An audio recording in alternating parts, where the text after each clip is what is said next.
वाद्याचे प्रकार माहित आहेत का? मग वाद्याचे प्रकार कोणते आहेत बरं? तबला, पेटी, ढोल, मृदुंग आहे की नाही? मग ढोल, ढोल हा शब्द ऐकला तुम्ही? ऐकला पण? ढोल म्हणजे ढोल एक वाद्याचा काय आहे? प्रकार. ढोल वाद्याविषयी, ढोल हा वाद्य कसं वाजवतात, कोण वाजवते, कोण्या भागामध्ये तो प्रसिद्ध आहे, याच पाठाविषयी आपल्याला काय करायचंय आज पाहायचं आहे. आज आपल्याला मराठी विषयाचा पाठ क्रमांक 25 ढोल या पाठाला आपल्याला अभ्यास करायचा आहे. या पाठाचे लेखक आहेत संजय लोहोटे. मुलींनो, एका आदिवासी पाड्यावरील होळी या सणाचे वर्णन या पाठात केलेले आहे. नुसतं होळीचंच वर्णन नाही तर एक हंसा नावाचा, हंसा एक व्यक्तीचं नाव आहे, तो व्यक्ती ढोल किती वाजवतो, तो त्या सातपुडा या पर्वतामध्ये किती प्रसिद्ध आहे आणि प्रसिद्धीमध्ये तो होळीच्या दिवशी ढोल किती वाजतो, तो दिवस तर रात्र त्याला न लागता 2-2 दिवस तो ढोल वाजवत राहतो न थांबता. असं त्याची ख्याती त्या कुठं आहे? सातपुड्याच्या पर्वतामध्ये आहे. आणि एवढंच नाही तर शेवटच्या श्वासापर्यंत तो ढोल वाजवतो. शेवटच्या श्वासापर्यंत ढोल वाजवतो. शेवटचा श्वास बंद होणे म्हणजेच मरणे, तर ते मरेपर्यंत ते काय करतो? ढोल वाजवतो. तर नुसता ढोल वाजवत असताना त्याच्यानंतर या पाठामध्ये त्या ढोलाचे वाद्याचे लोकांना गाव जमलं, त्या गावातील लहान मुलापासून ते मोठे लोक सगळं त्या ढोलाच्या बाजूला रिंगण करून आपला नृत्य करणे. त्याचबरोबर त्या ढोल्या आमच्या नावाच्या व्यक्तीचं जेव्हा श्वास थांबतो, कोसळतो, त्यानंतर त्याच्या अंत्यविधीची पण याच्यामध्ये माहिती दिली की त्याची डोली कशी सजवतात. तर डोली कशी सजवतात? पळसाच्या काही पानं, त्याच भागामध्ये पळसाची पानं, पळसाची फुलं, ही पळसाची काय आहेत? फुलं आहेत. आणि ही अशी पळसाची पानं असतात. त्या तिथं पळसाच्या पानं आणि फुलाने त्याची काय केलेली असती? डोली सजवलेली असते. आणि त्या गावातील लोक दुःख व्यक्त करतात. अशा प्रकारे त्या आमच्याच्या जीवनाची ही एक कहाणी आहे. सातपुडाच्या परिसरातील कंदमुळे, फळे, पाना फुलांनी भरलेले घनदाट जंगल, त्या जंगलात आदिवासी लोक राहायचे. सातपुडा म्हणजे काय? महाराष्ट्रातील उत्तर भागात असलेला एक डोंगराळ परिसर. त्या परिसरातील असे म्हणलं जातं की तिथं काय आहे? घनदाट जंगल आहे. घनदाट म्हणजे काय? अतिशय दाट असणारे. अशी जे दाट असणारे अशा या जंगलामध्ये, त्या निसर्गाच्या सानिध्यामध्ये कोण राहतात? आदिवासी लोक राहतात. निसर्गाचा नियम पाळून आदिवासी लोक आपल्या जीवनात आदिवासी लोक जगत असतात. आणि ते आदिवासी लोकच काय करत असतात? त्या होळीला, त्यांचा होळी हा सण सुमारे 800 वर्षापूर्वीपासून चालत आलेली परंपरा आहे. तिथला हा इतिहास आहे. सातपुडा डोंगरातल्या परिसरातील पाना फुलांनी भरलेल्या घनदाट जंगलामधील जे आदिवासी लोक राहायचे, सातपुडा डोंगराच्या परिसरातला होळी महाराष्ट्रच नव्हे तर तो भारतभर काय आहे? प्रसिद्ध आहे. आता मी तुम्हाला जसं सांगितलं की घनदाटचं काय आहे? अतिशय दाट, म्हणजेच एक प्रकारचे काय? समानार्थी शब्द. तर आपल्याला समानार्थी शब्द पण या पाठातून बघायचे आहेत. तर हे आहेत समानार्थी शब्द. अशा प्रकारे आपण समानार्थी शब्दही बनवू शकतो सगळ्या पाठातले. आपल्याला हे काय करायचं आहे? स्वाध्याय तयार करायचा आहे. समानार्थी शब्द पाठात जेवढे आलेले आहेत तेवढे असे बनवायचे आहेत. समानार्थी शब्द वरती आणि खाली, जसं की घनदाट, त्याच्या खाली येणार अतिशय दाट. घनदाटच्या खाली काय येणार? अतिशय दाट. असे अनेक पाठातले शब्द आपल्याला तयार करायचे आहेत. त्याच्याच बरोबर विरुद्धार्थी पण, जसं घनदाटचं विरुद्धार्थी काय होतं? विरळ. घनदाटचं काय होतं? विरळ. घनदाट, विरळ. अशा प्रकारे आपल्याला हे समानार्थी आणि विरुद्धार्थी शब्द आहे. पाठामध्ये आपल्याला असं सांगितलेलं आहे की होलिका उत्सव आदिवासी सण सातपुड्यामध्ये कधी करतात? तर माघ पौर्णिमेला काय करतात? दांडा पूजन होते आणि त्यातूनच होळीचा सणाला सुरुवात होते. आता दांडा पूजन म्हणजे काय आणि माघ म्हणजे काय? माघ म्हणजे काय? माघ म्हणजे मराठी महिन्यातला एक सण आहे. मराठी महिने किती आहेत? सगळे माहित आहे तुम्हाला? बरं किती आहेत?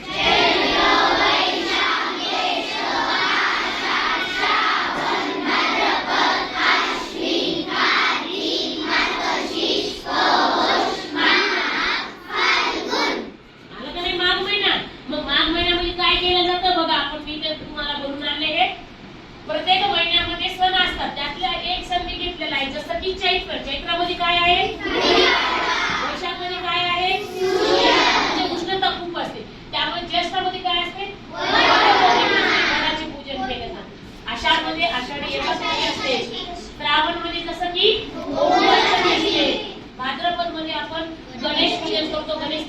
करतो, तसेच अश्विन मध्ये आपण दसरा करतो, कार्तिक मध्ये दिवाळी साजरी होते, मार्गशीर्ष मध्ये लक्ष्मी पूजन असतं, तर पौष महिन्यामध्ये मकर संक्रांती केली जाते, माघ महिन्यामध्ये काय असतं शिवरात्र, फाल्गुन महिन्यामध्ये काय केली जातं होळी, रंगपंचमी आहे की नाही.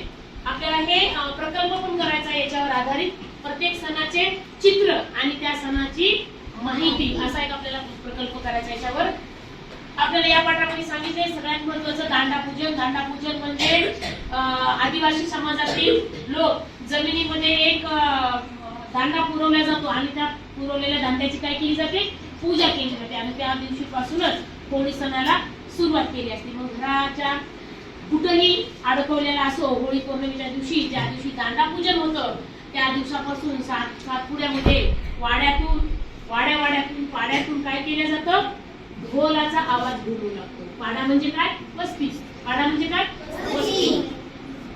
कुडाच्या घर असो, सांदी कोपऱ्यामधून कुंटीला आडाला बांधून ठेवलेला तो होळीच्या दिवशी 15 दिवसांना अगोदरच ढोल काढला जातो. आता कुडाचं घर म्हणजे काय बांबूच्या कांप्यापासून बनवलेलं घर आणि सांदी कोपरा म्हणजे ज्या कोपऱ्यामध्ये अंधार असतो त्या अंधाऱ्या कोपऱ्याला काय म्हणतो आपण, त्या अंधाऱ्या कोपऱ्यातला सांदी कोपरा असं म्हणतो.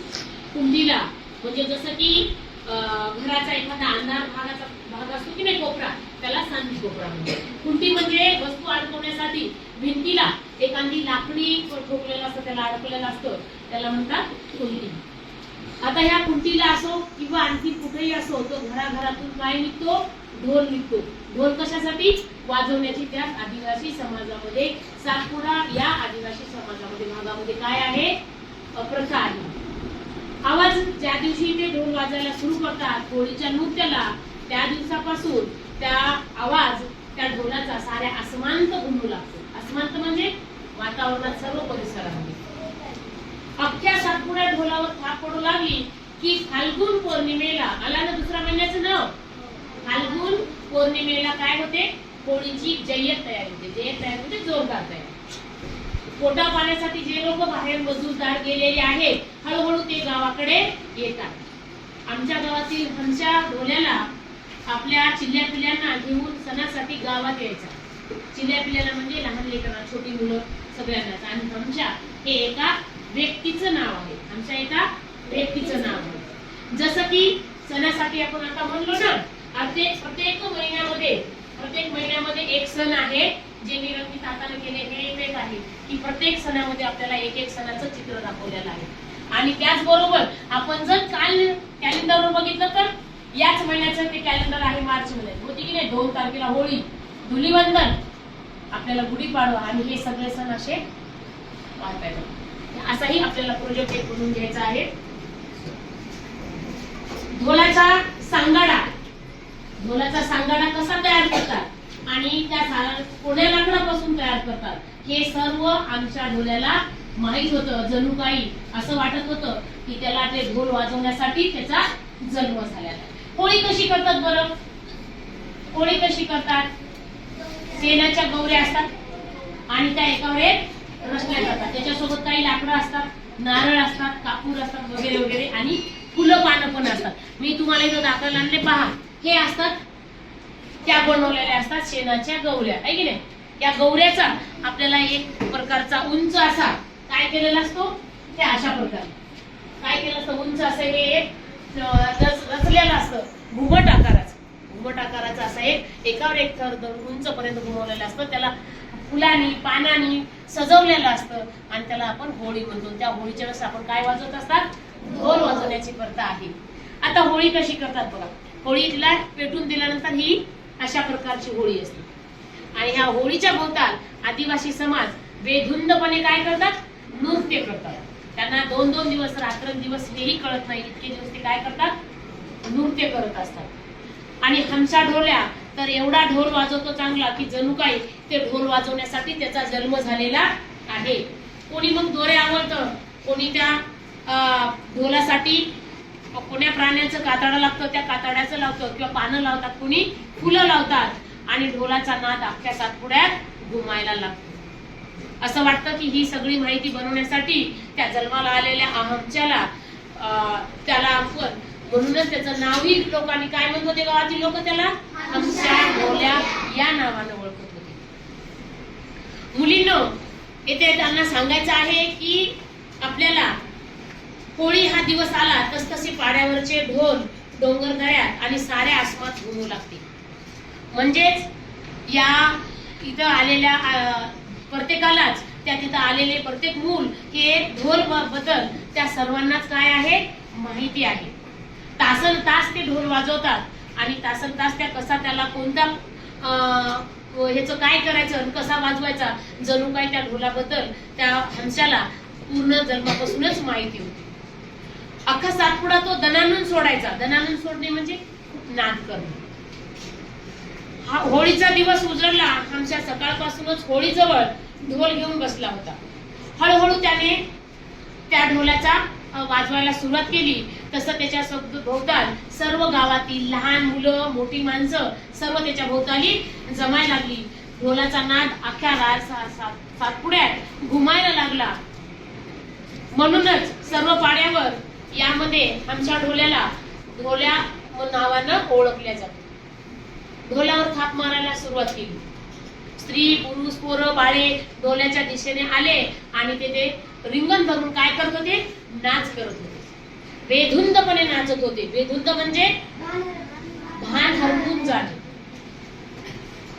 आणि या भान हरपून नाचत असताना कधी रात्र झाली हे कोणालाही लक्षात आलं नाही. शेवटी तो नाचत नाचत इतके रंगात आले सर्वजण की सर्वजण ढोलाभोवती नाचत होते. तेवढ्यातच रात्र केव्हा झाली आणि होळी केव्हा थंड झाली. होळी केव्हा कमी होती की पूर्ण पेटल्यानंतर, जेव्हा ती लहान होते म्हणजे ती विजत आली. म्हणजे याचा अर्थ सकाळ व्हायला लागली होती. आता सकाळ होणारच होती. पेटत्या होळीभोवती नाचत नाचत थांबलेले हमशाचा हात कधी थांबला म्हणून सर्वजण त्याच्याकडे पाहू लागले. होळी आता जळता जळता थांबली पण होती, तरीही त्यांना कोणालाही त्याची माहिती नव्हती. ते कशात होते गुंग, नाचण्यामध्ये बेधुंद होते. एकदमच आवाज थांबला. हमच्या ढोल्याला सावरलं. हमच्याचा श्वास अचानक बंद झाला. रानावनातील पाना फुलांनी, पळसांनी हमशाची ढोली सजू लागली. इथं चित्रामध्ये पहा, इथं डोली सजवलेली आहे. तिथं त्याला लावलेले आहेत पळसाचे पानं आणि फुलं. मी जे तुम्हाला आताच दाखवले हे पळसाचे पानं आणि फुलं त्या काय केलेले आहेत, डोलीला लावलेली आहेत आणि त्याची डोली इथं सजवलेली आहे. कारण आदिवासी समाज हा कुठं राहत होता, जंगलात राहत होता. जंगलामध्ये झाडं कशी असतात, जंगलात येणारी झाडं कशी असतात, जसं की पळसाचं झाड असेल तुमचं, किंवा आणखी बोरीचं, बाबळीचं, लिंबाची, ही अशी रानात येणारी झाडे असतात. आणि त्यातलंच हे पळसाचं झाड आहे की त्या पळसाच्या झाडानं, आणि पळस हा वसंत ऋतूमध्ये फुलतो आणि वसंत ऋतूमध्येच काय असते, होळी असते. जसं फाल्गुन महिन्यामध्ये असते ना, तसा ऋतू पण असतो. ऋतू पण बदलतात की नाही, आपण माहित आहे ऋतू तुम्हाला किती ऋतू आहेत बरं? मुख्य ऋतू किती, कोणते कोणते? उन्हाळा, हिवाळा आणि उपऋतू 6. कोणते कोणते? ग्रीष्म, शरद, शिशिर, वर्षा. हे असे 6 ऋतू आपले काय आहेत, उपऋतू आहेत. त्यातल्याच उपऋतूमध्ये वसंत ऋतूमध्ये हा पळस फुलत असतो आणि वसंत ऋतूमध्येच होळी हा सण सुद्धा येतो. आणि रानावनातील पाना फुलांनी, पळसांनी जेव्हा हंसाची डोली सजू लागली, त्या डोलीत हंसा निवांत झोपला होता. त्याच्या डोलीच्या आवाजाचे प्रतिध्वनी सातपुड्याच्या रांगारांगातून सरकली होती. तुम्हाला माहिती आहे, पर्वताच्या रांगा, औंढ्याच्या आपल्या जवळच औंढा असणारा तिथे सुद्धा पर्वताच्या रांगा आहेत. आपल्या जवळच असणारा संभाजीनगर म्हणजे औरंगाबाद, इथे सुद्धा काय आहे, पर्वतनगर. तर औरंगाबादला हे जे पर्वताच्या रांगा आहेत, ह्या सह्याद्री पर्वताच्या रांगा आहेत. कोणत्या आहेत? सह्याद्री पर्वताच्या रांगा आहेत. आणि या सह्याद्री पर्वताच्या नसून या कोणत्या आहेत, सातपुड्यातल्या ह्या पर्वताच्या रांगा आहेत. इथे राहणाऱ्या आदिवासी समाजाची ही होळी या सणाची माहिती आहे. ज्यावेळेस डोली सजलेली त्यावेळेस डोली भोवती सगळे दुःख गिळत बसलेले होते. जगल्या भगत डोलीजवळ आला आणि कथा लावली. तो सगळ्याला समजावून सांगत होता. कथा लावली म्हणजे तो सगळ्याला समजावून सांगत होता की आपण निसर्गातील एक जीव, प्रत्येकालाच जन्म आहे आणि प्रत्येकालाच मरण आहे. निसर्गात प्रत्येक झाड हे जन्माला येतं, झाड येतं आणि पुन्हा नष्ट होतं. म्हणजेच ते दुसरं झाड त्या प्राण्याविषयी, प्राणी असो की झाड असो, प्राणी पशु पक्षी आणि त्यातच सोबत निसर्गातला एक क्षुल्लक जीव म्हणजे